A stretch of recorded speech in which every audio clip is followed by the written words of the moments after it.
Perception पैदा किया जा रहा है कि जनता खुश है मोदी से। ठीक है, अगर आप इतना ही समझ रहे थे आपकी नीतियां अच्छी हैं तो फिर उन्हीं प्रश्नों पे वोट मांगते ना।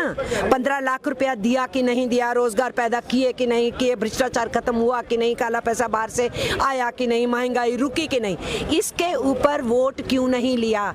पुलवामा और बालाकोट का इमोशन खड़ा करके तथाकथित राष्ट्रवाद के नाम पे वोट क्यों लिया? अगर मोदी जी समझते हैं कि आर्थिक नीतियां इतनी मजबूती, सीधे कहते ना कि बोलिए इतने लोगों के घरों में 15 लाख चला गया था, देखो इतने रोजगार पैदा किए। जिस नोटबंदी को उन्होंने कहा कि बहुत ही शानदार कदम था, उस नोटबंदी का एक शब्द भी नहीं इस्तेमाल किया चुनावों में, क्यों नहीं किया ना? फिर बोलिए ना। लेकिन मैम विपक्ष ने तो इन सब मुद्दों को उठाया, लेकिन फिर भी धराशायी हो गए चुनाव में। मैं तो बोल ही रही हूँ कि इन मुद्दों को बहस में तो बनने नहीं दिया ना। आप हमारी बात सुन रहे हो, हमें बुला रहे हो, लेकिन 95% 95% मीडिया तो वही बोलता रहा जो मोदी कहते रहे। जनता के मुद्दे चुनाव में आने नहीं दिए गए, इसलिए कैमोफ्लेज किया गया जनता के इशू से डाइवर्ट करने के लिए। जनवरी 2019 तक वातावरण था कि ये सरकार जाएगी, फरवरी के मध्य तक भी था, और पुलवामा होता है और ये पूरे देश के अंदर सारे मुद्दों को पीछे फिकवा के लोगों को जिंगोइज्म में डालते हैं और वोट। क्या आपका कहने का मतलब है पुलवामा मोदी ने करवाया? ये हम क्यों कहेंगे आज कि पुलवामा मोदी ने कराया, पर हम ये जरूर कहेंगे कि पुलवामा रुक सकता था। मोदी की सरकार को मालूम था, सिक्योरिटी लैप्स हुआ, गवर्नर ने बताया, जो हमारी एजेंसीज हैं सिक्योरिटी की, उन विजिलेंस एजेंसीज ने बताया कि सरकार को पहले से मालूम था कुछ हो सकता है, तो फिर सरकार ने होने दिया ना, क्योंकि उनको चुनावों में फायदा होना था। मैम क्या लग रहा है, सत्ता पे पूंजीवाद हावी हो गया ज्यादा? बिल्कुल हो गया। इस वक्त सत्ता इस देश के बड़े कॉरपोरेट घरानों के इशारों पे ही केवल चल रही है। वो एजेंडा तय करते हैं, मोदी सरकार उस एजेंडा को इम्प्लीमेंट करते हैं। दूसरा है विदेशी पूंजी के आगे नाच रही है मोदी की सरकार, और वहाँ जा कर के इतनी बेशर्मी से हिंदुस्तान की बेइज्जती करते हैं और ट्रंप के लिए दूसरी टर्म में वो जीत जाए उसका प्रचार करते हैं। ये कहाँ हमारे देश को पहुँचा दिया? प्रधानमंत्री पद की गरिमा तक नहीं रख रहे हैं हमारे देश के प्रधानमंत्री, और सैकड़ों वर्षों की हमारी खूबसूरत सभ्यता के अंदर सेंध लग रही है, भाईचारा खराब हो रहा है, मॉब लिंचिंग हो रही है। सरकार इन सब चीज़ों के ऊपर कोई जवाबदेही नहीं देना चाहती, क्योंकि वो चाहते हैं मजदूर, किसान, आम जनता बटे, नफरत में बटे, हेट्रेड करे, धर्म और जात में फंसे, और वो अपनी देश को बेचने की नीतियों को आगे बढ़ाते हैं। मोदी जी का तो स्लोगन है सबका साथ सबका विकास, तो आप कैसे कह रहे हैं? वो सबका साथ सबका विकास नहीं। अगर उनका सबका साथ में केवल पूंजीपति हैं तो बिल्कुल ठीक है, वो उन्हीं का साथ ले रहे हैं, उन्हीं का विकास कर रहे हैं। आम जनमानस का तो साथ है नहीं। देखो क्वेश्चन नारे का नहीं। लोग यही कहते हैं ना, जब तक पूंजीवाद आगे बढ़ावा नहीं देंगे, रोजगार नहीं मिलेगा, बड़ी इंडस्ट्री खड़ी नहीं होंगी, लेकिन आप कह रहे हैं कि पूंजीवाद को बढ़ावा दे रहे हैं। हम जो कह रहे हैं वो ये कह रहे हैं कि पूंजी कौन पैदा कर रहा है? मजदूर पैदा कर रहा है, ठीक है।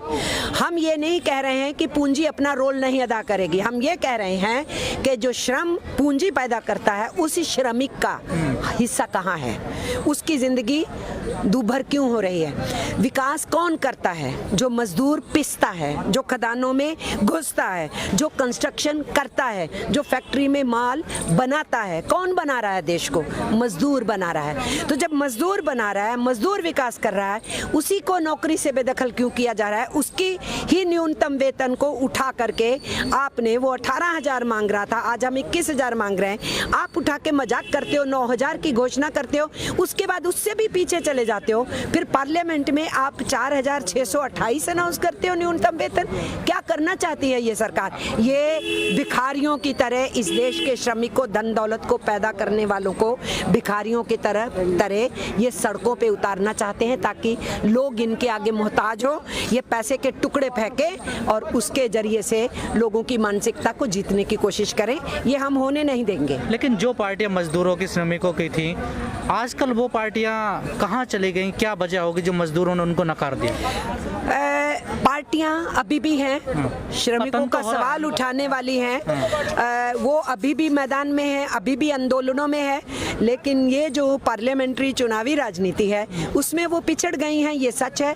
काला पैसा नहीं है, जाति के नाम पे वोट नहीं मांगती, धर्म के नाम पे वोट नहीं मांगती, इमोटिव इश्यूज पे वोट नहीं मांगती, जनता के मुद्दों पे काम जो करती उनका है। लीडरशिप कर रहे हैं वो भी कहीं ना कहीं इसमें लिप्त हो गए पूंजीवाद में। ये मैं नहीं कहूँगी कि लीडरशिप लिप्त हो गई, मैं ये कहूँगी कि पूंजीवाद ने उनके रास्ते बहुत अवरुद्ध कर दिए हैं, ये मैं कहूँगी।